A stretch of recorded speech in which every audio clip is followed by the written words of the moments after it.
Bonjour à tous et bienvenue sur la chaîne. Je suis Gabriel Fontaine et ici on parle auto sans prise de tête. Conseils pratiques, explications techniques, accessibles et réponses claires à vos questions de tous les jours. Que vous soyez débutant ou passionné, vous allez trouver ici de quoi mieux comprendre et entretenir votre voiture. Pensez à vous abonner, à laisser un petit like et restez avec moi jusqu'à la fin de la vidéo.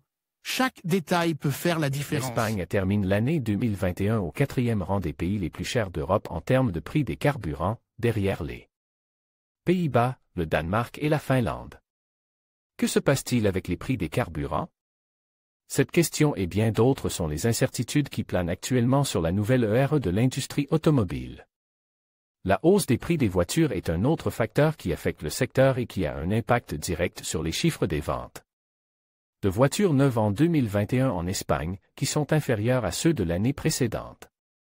Les prix des carburants montent en flèche et, ces derniers mois, des records ont été battus. En Espagne, le prix de l'essence a parfois dépassé 1,70 € le litre, et dans certains pays comme les Pays-Bas, le prix du carburant a parfois dépassé 2 € le litre. Actuellement, les stations-service les moins chères de Madrid affichent un prix d'environ 1,38 € le litre, soit pratiquement le même prix que les stations-service les moins chères de Barcelone. En outre, la situation tendue qui règne actuellement en Europe de l'Est avec le conflit entre l'Ukraine et la Russie pourrait faire augmenter le prix du pétrole, ce qui n'est pas le principal problème en ce moment.